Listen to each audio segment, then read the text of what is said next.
Buenos días a todos, que el Señor les bendiga en esta mañana. Qué bueno verles a todos aquí de vuelta. Bienvenidos a Crosspoint Español. Los que están con nosotros visitándonos, les damos una bienvenida muy especial. A los que están aquí en este lugar, pues muchas gracias por traer la iglesia a esta sala, y a los que están viendo esta transmisión, muchas gracias por estar en sintonía. Hoy estamos comenzando, ¿sabes qué? Comenzamos hoy la recta final de la serie Siguiendo Juntos a Jesús. Porque tanto hoy como el domingo que viene nos toca cubrir Marcos 15. Y en el capítulo 15 de Marcos, esto tiene que ver con el punto climático de este libro. Y eso me preocupa un poquito. ¿Saben por qué? Porque una de las cosas que para mí son bien valiosas dentro de la iglesia, como yo me crié en un ambiente que era tan caótico, una de las cosas que yo he querido instituir en la iglesia es estructura. Pero el doble filo de la estructura es rutina. Entonces la gente se acomoda y uno como que hasta que deja de prestar atención. ¿Quién se acuerda de las pautas de protección del COVID que mi esposa acaba de mencionar? Yo tampoco. Uno los oye, te entra por un oído, te sale por el otro. Y mi preocupación en esta mañana es que ahora mismo que estamos llegando al punto culminante del libro de Marcos, donde vamos a estar cubriendo el sufrimiento y la muerte de nuestro Salvador, que nosotros estemos recibiendo esto en el piloto automático. Espero que ese no sea el caso con nosotros. Espero que pongámonos de pie. ¿Usted me permite un momentito pentecostal? Saluda al que está al lado suyo. De lejito. No se le pegue mucho, no se le pegue nada. Por supuesto, Luque no me hace caso de nada. Él hace lo que le da la gana. Pueden volverse a sentar. Se les ama mucho. Mi deseo es que no recibamos esta palabra en piloto automático. Amén. Porque como les dije, es el punto climático de este libro. Este es el punto que los discípulos habían estado tratando de evitar a toda costa, y también es el punto que Jesús, para desconcierto de los discípulos, había estado buscando diligentemente. Yo me refiero a lo que les dije, la pasión de nuestro Salvador, el sufrimiento y la muerte de Jesús en la cruz. Así que les voy a pedir que busquen en sus Biblias en Marcos 15, versos 1 al 20. Marcos 15, 1 al 20. En las semanas pasadas cubrimos el tema de la traición y la entrega de Jesús a las autoridades religiosas judías. Y entonces el domingo pasado en específico nos tocó presenciar el proceso legal, un proceso pues altamente irregular. Y a través de ese proceso pues el Sanedrín se vendió. Las autoridades religiosas judías pues pusieron a un lado su integridad para poderle fabricar un caso a un hombre inocente. Pero bueno, a pesar de que ya ellos habían llegado ya a la conclusión de que Jesús había cometido un crimen digno de la pena de muerte, pues Israel era un país ocupado por el Imperio Romano, y por esa razón pues el Sanedrín no tenía autoridad para hacer cumplir una sentencia de muerte sin que el gobierno colonizador primero le diera el visto bueno. Necesitaban el visto bueno del gobierno colonizador. Así que bueno, vamos a leer juntos para ver cómo el Sanedrín se las arregla para brincar esa valla burocrática. Leen conmigo en Marcos 15, 1 al 20. Así nos dice la palabra del Señor. Muy de mañana los principales sacerdotes prepararon enseguida una reunión con los ancianos, los escribas y todo el concilio. Y atando a Jesús, lo llevaron y lo entregaron a Pilato. ¿Eres tú el rey de los judíos?, le preguntó Pilato. Tú lo dices, respondió Jesús. Y los principales sacerdotes lo acusaban de muchas cosas. De nuevo, Pilato le preguntó, ¿no respondes nada? Mira de cuántas cosas te acusan. Pero Jesús no respondió nada más. De modo que Pilato estaba asombrado. Ahora bien, en cada fiesta Pilato acostumbraba a soltarles un preso, el que ellos pidieran. Y uno llamado Barrabás había sido encarcelado con los rebeldes que habían cometido homicidio en la insurrección. Cuando la multitud subió, comenzó a pedirle a Pilato que hiciera como siempre les había hecho. Entonces Pilato les preguntó, ¿quieren que les suelte al rey de los judíos? Porque sabía que los principales sacerdotes lo habían entregado por envidia. Pero los principales sacerdotes provocaron a la multitud para que le pidiera que en vez de Jesús le soltara a Barrabás.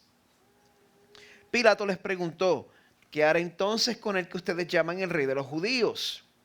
Ellos le respondieron a gritos, crucifícalo.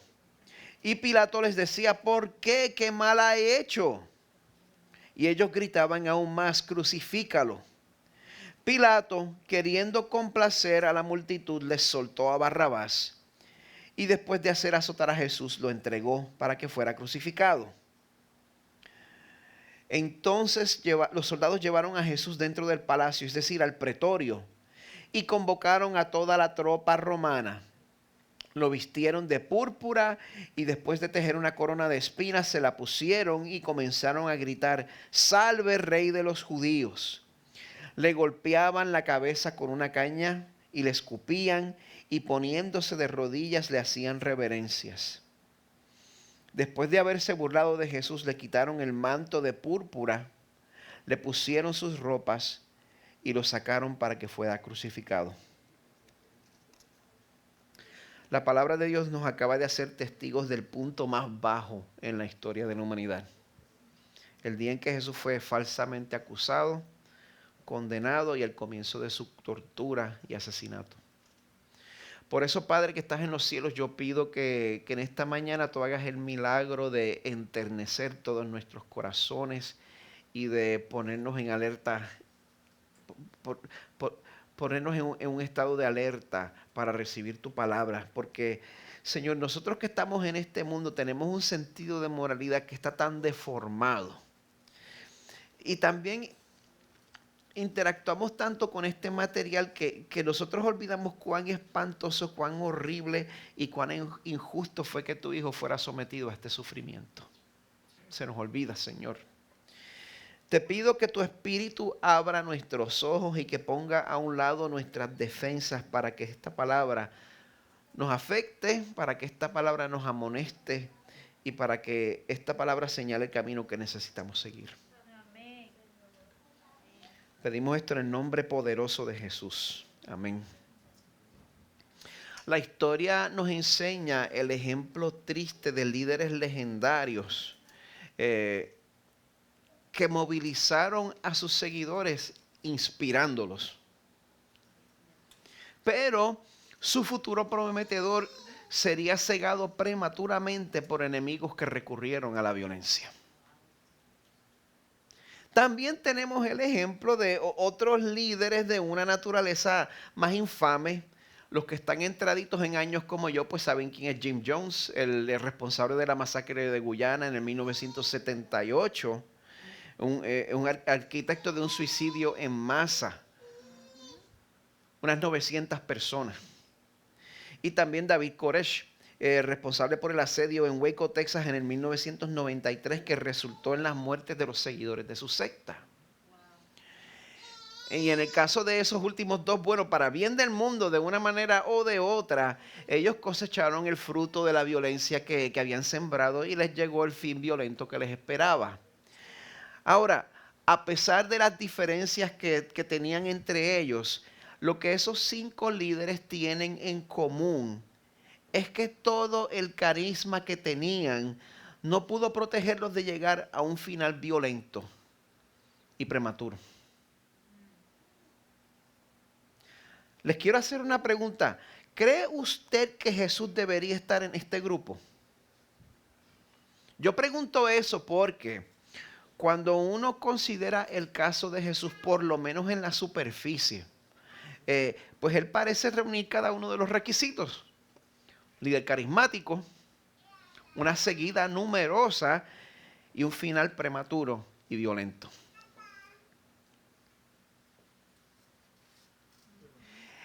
Este es precisamente el tipo de observación que hace la gente que quieren separar a Jesús de cualquier elemento sobrenatural, que lo quieren presentar puramente como una figura académica e histórica.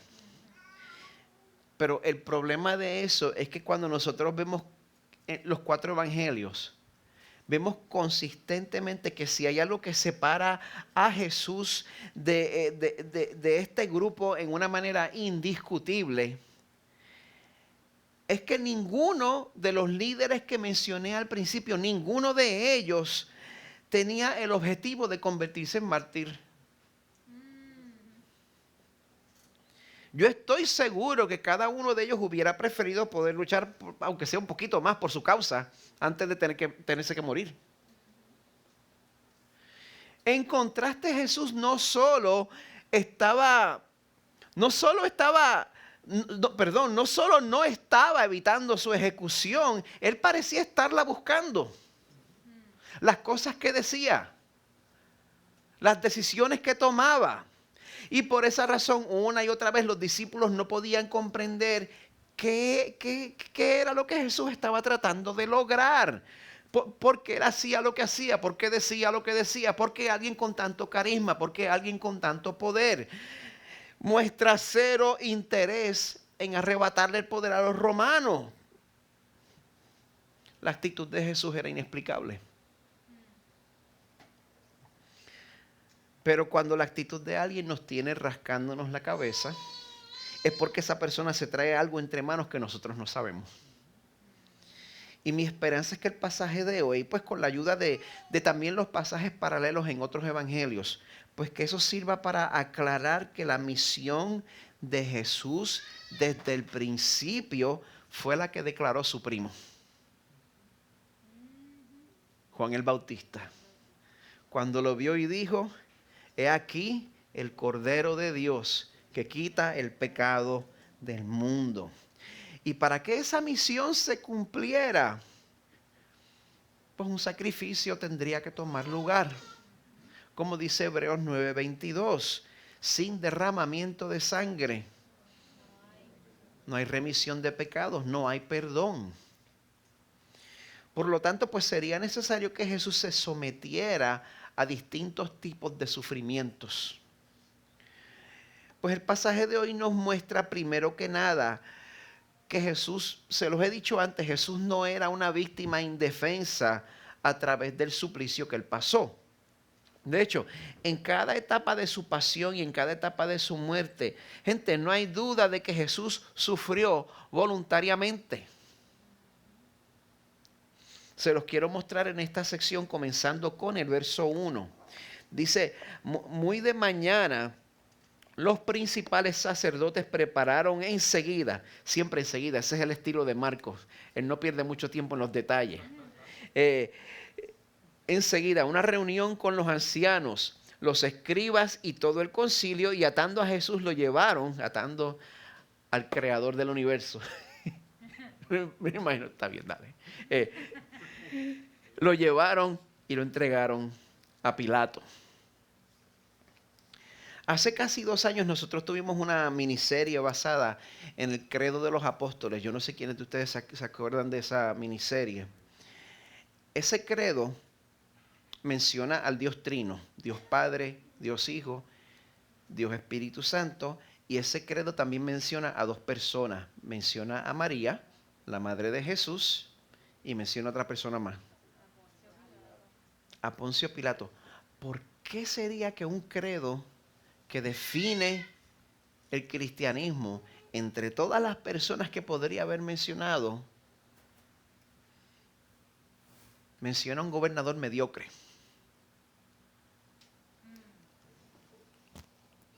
Cuando dice Jesús padeció bajo el poder de Poncio Pilato. Pues yo me di cuenta que es muy útil que el credo mencione a Pilato en particular, porque Pilato, a pesar de haber sido, como les dije, un gobernador mediocre, es una figura histórica que nos ayuda a saber con más precisión la cronología del ministerio de Jesús en la tierra. Nos ayuda a ver cuándo fue que Jesús ministró en la tierra.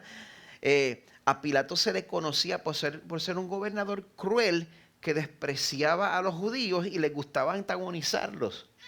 Pero a la misma vez en esta ocasión se daba cuenta de que necesitaba hacer compromisos y concesiones, bueno, para mantener la paz y no meterse en problemas con Roma. Así que, continuando la acción en el verso 2, leemos, ¿eres tú el rey de los judíos?, le preguntó Pilato. Tú lo dices, respondió Jesús.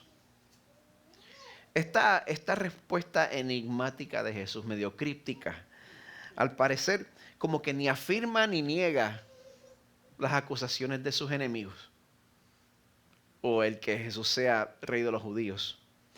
Pero se puede entender mejor cuando lo consideramos a la luz de otros evangelios. Miren cómo lo pone Juan en Juan 18:33. Dice, Pilato volvió a entrar al pretorio y llamó a Jesús y le preguntó, ¿eres tú el rey de los judíos? Jesús respondió, ¿esto lo dices por tu cuenta o porque otros te lo han dicho de mí? Pilato contestó, ¿acaso soy yo judío? Tu nación y los principales sacerdotes te entregaron a mí. ¿Qué has hecho? Jesús le respondió, mi reino no es de este mundo. Si mi reino fuera de este mundo, entonces mis servidores pelearían para que yo no fuera entregado a los judíos. Pero ahora mi reino no es de aquí. Así que tú eres rey, le dijo Pilato. Tú dices que soy rey, respondió Jesús. O sea, sí, Pilato, yo soy rey, pero yo no soy el tipo de rey que tú crees. Y en medio de eso, de vuelta aquí al Evangelio de Marcos, verso 3, los principales sacerdotes lo acosaban de muchas cosas. Sabemos que el estilo de Marcos, una vez más, es no meterse en muchos detalles. Pero en el Evangelio de Lucas podemos ver que las acusaciones eran, pues, o mentiras, o tergiversaciones de sus palabras. Lucas 23:2.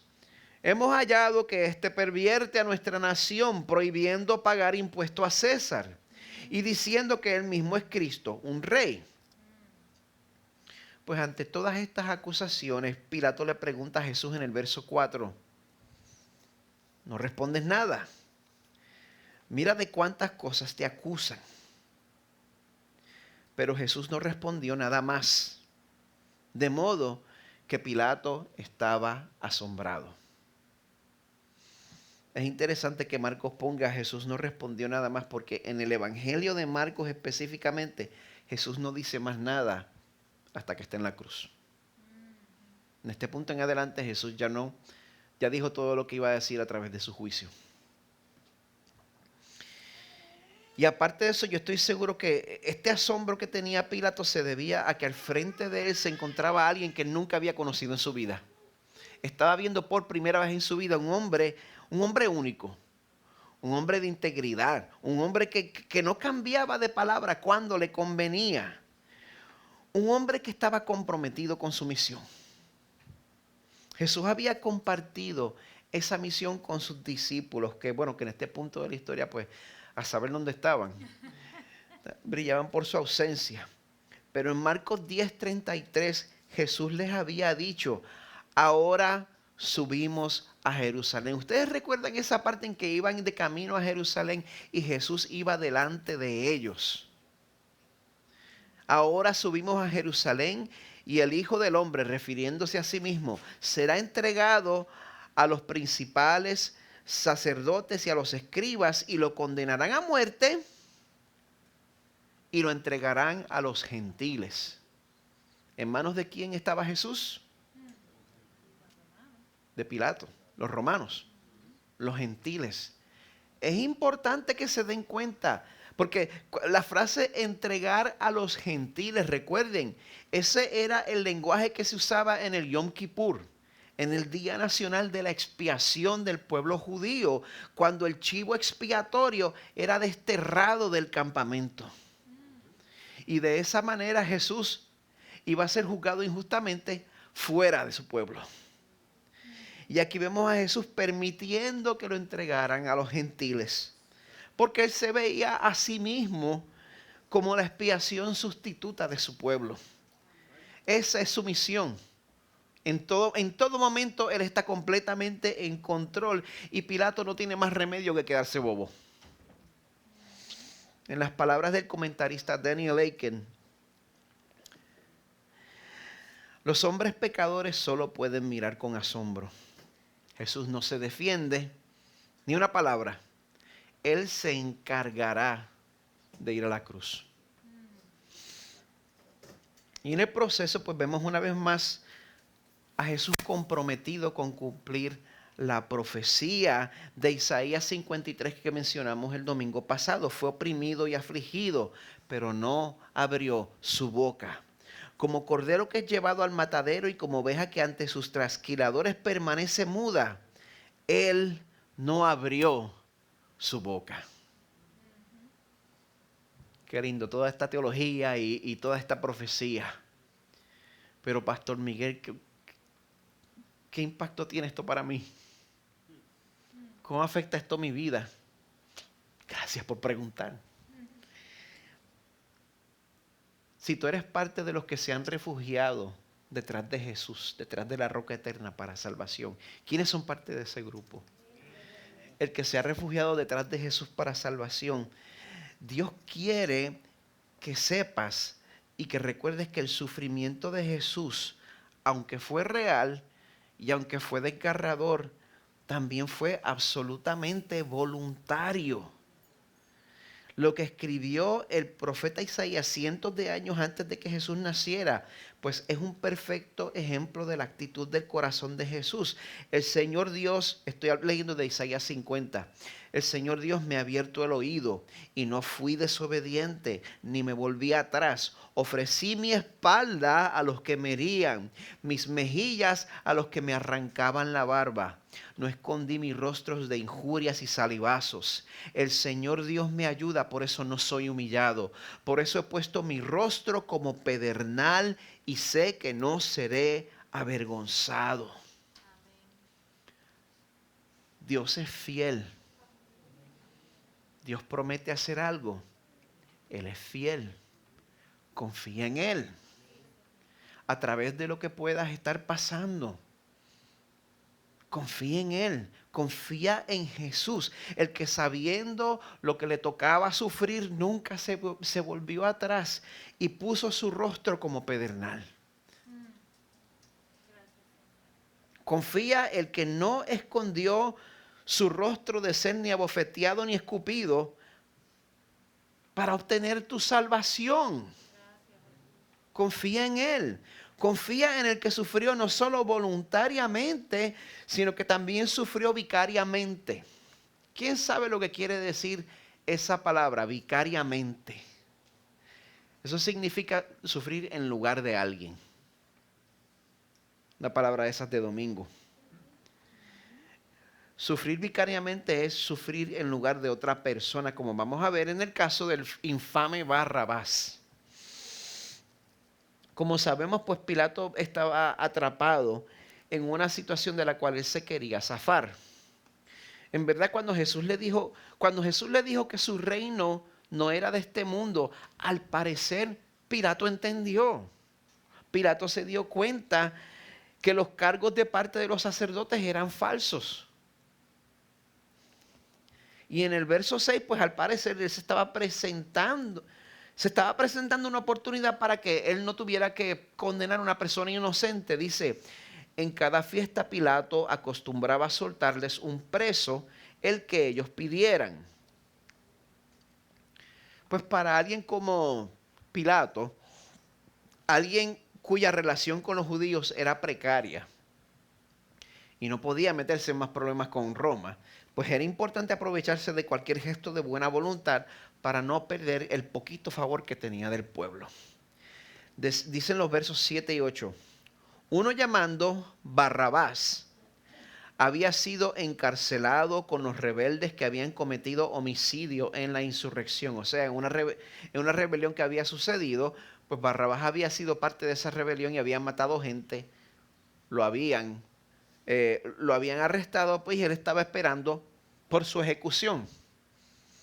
Pues Juan dice el verso 8, perdón, tengo que hablar con claridad, dice el verso 8, cuando la multitud subió, comenzó a pedirle a Pilato que hiciera como siempre les había hecho. Pues ahora que la multitud le exige a Pilato que les haga su regalito anual de amnistía para uno de sus presos, pues dice el verso 9, entonces Pilato les preguntó, bueno, ¿quieren que les suelte al rey de los judíos? Porque seguramente este es el hombre que van a preferir. Se cae de la mata que van a preferir a este hombre justo y milagroso a un asesino convicto. Cualquier persona con dos dedos de frente, pues esa es la decisión que van a tomar. Y además, dice el verso 10, sabía que los principales sacerdotes lo habían entregado por envidia. Él se daba cuenta de las dinámicas de poder.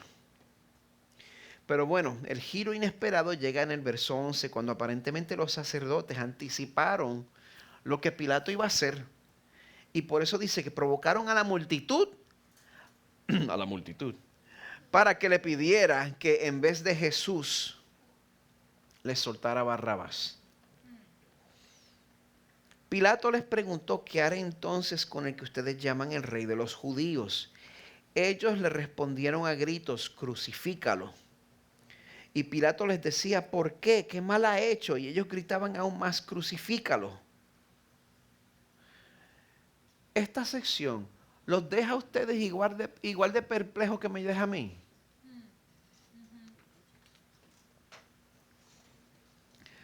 A mí se me hace difícil de comprender cómo los sacerdotes consiguieron que la multitud tomara una decisión en contra de su mejor interés. ¿Cómo lo hicieron? ¿Cómo los convencieron? ¿Cómo pudieron alborotar a la multitud para que hicieran eso? ¿Por qué prefieren un asesino convicto a un hombre justo, a un hombre inocente? ¿Por qué tomaron eso? ¿Usted alguna vez se ha preguntado? Yo no sé, yo no puedo convencer a mi familia que vayan a comer a donde yo quiero comer.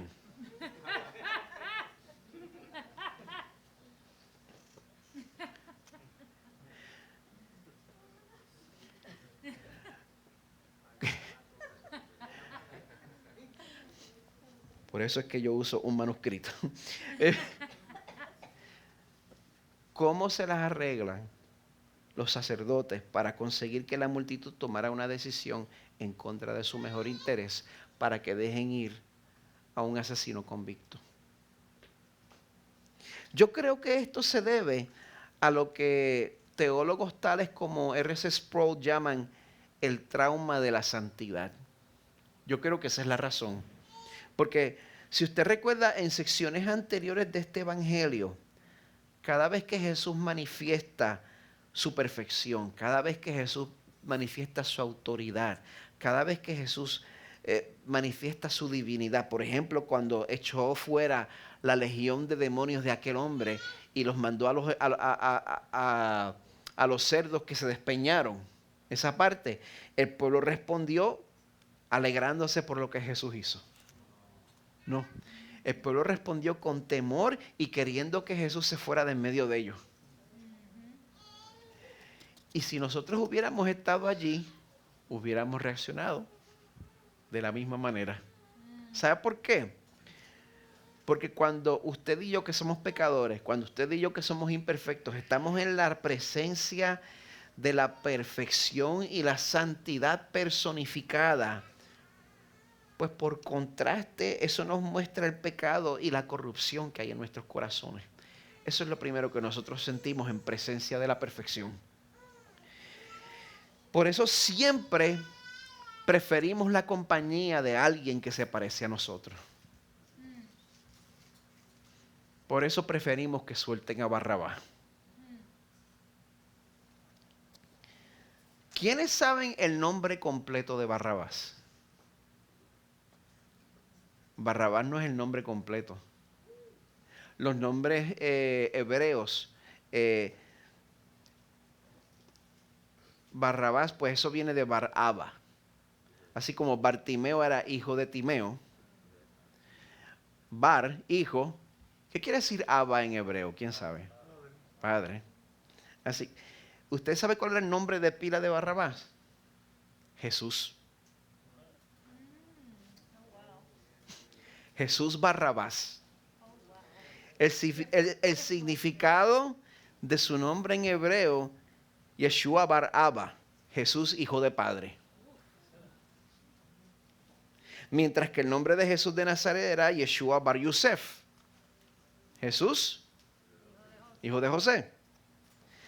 Se suponía que Barrabás fuera la persona que muriera en la cruz en ese día, en medio de los dos ladrones. Se supone que Barrabás fuera esa persona. Pero esa persona terminó siendo Jesús, porque la multitud no quiso recibir a un hombre santo y perfecto. La multitud prefirió al otro Jesús que los representaba mejor, al hijo de padre, al pecador como ellos. Por eso el verso 15 nos dice que Pilato, queriendo complacer a la multitud, le soltó a Barrabás y después de hacer azotar a Jesús, lo entregó para que fuera crucificado.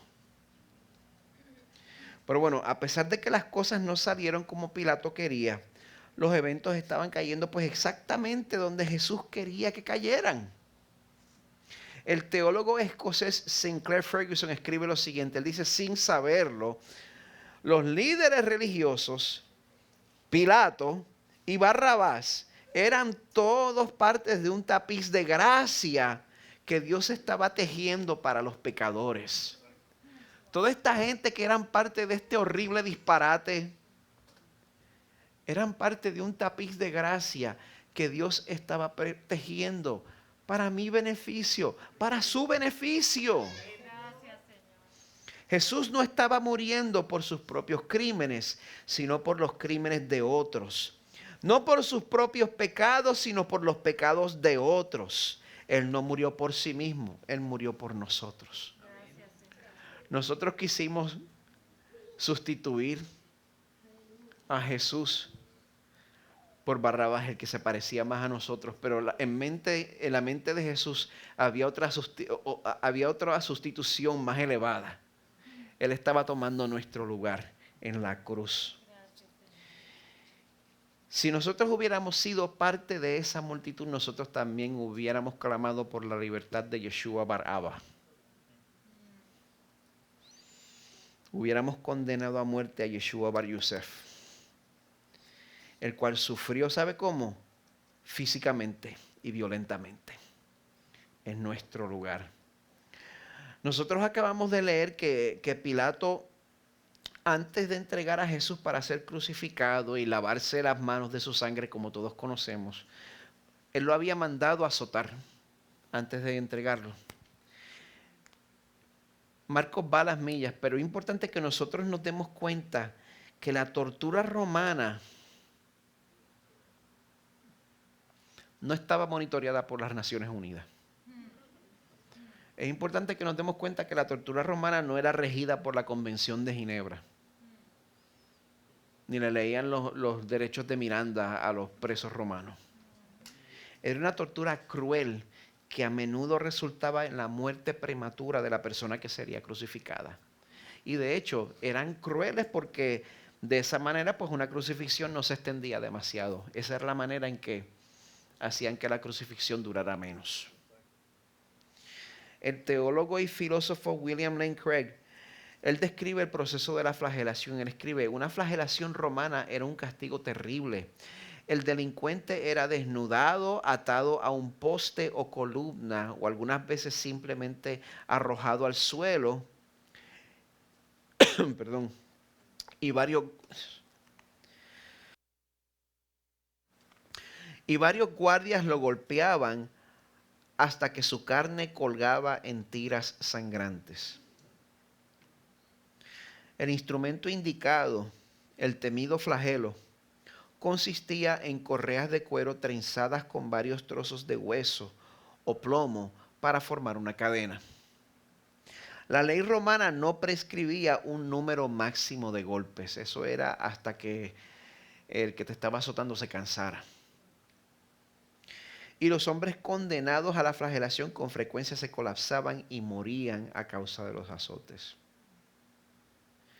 Los que vieron la pasión del Cristo, yo la vi. Todos los detalles gráficos que vieron no fueron una exageración. De hecho, probablemente minimizaron la realidad de esta tortura. Los versos 16 al 20 nos dicen que después de esa tortura a manos de Pilato, después de eso, entonces los soldados llevaron a Jesús dentro del palacio, es decir, al palacio, es decir, al pretorio, y convocaron a toda la tropa romana. Estos serían cientos de soldados. Lo vistieron de púrpura y después de tejer una corona de espinas, se la pusieron. O sea que lo vistieron como realeza, tejieron la corona de espinas y se la forzaron en la cabeza. Y comenzaron a gritar: salve, rey de los judíos. Le golpeaban la cabeza con una caña y le escupían, y poniéndose de rodillas le hacían reverencias. Después de haberse burlado de Jesús, le quitaron el manto de púrpura, le pusieron sus ropas y lo sacaron para que fuera crucificado.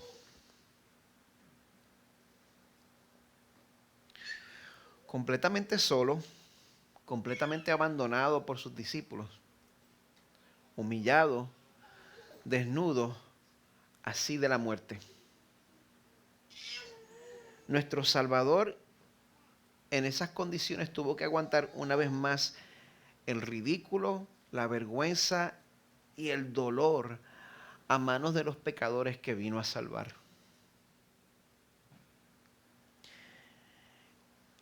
Yo me puedo imaginar, la Biblia no lo dice, pero es fácil imaginarse a los ejércitos del cielo mirando esa estampa en atención,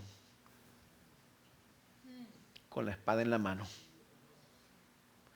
listos en caso de que su rey los llamara a la acción para que vengaran ese acto horrible. Pero era precisamente la orden y la voluntad de este rey que estaba siendo torturado y despreciado que mantenía a esos ejércitos angelicales inmóviles con la espada en su vaina. Porque la voluntad y el deseo de Jesús era pasar por eso. Porque la voluntad y el deseo de Jesús era ser el sacrificio sustituto de su pueblo. Porque la voluntad y el deseo de Jesús es como dice en Primera de Pedro 3:18, porque también Cristo murió por los pecados una sola vez, el justo por los injustos, para llevarnos a Dios. Amada iglesia, he aquí el Cordero de Dios que quita el pecado del mundo. Vamos a contemplar y nunca, nunca, nunca olvidemos lo que nuestro Rey ha hecho por nosotros. Vamos a hacer eso participando juntos en el sacramento de la comunión mientras el equipo de adoración toma sus lugares.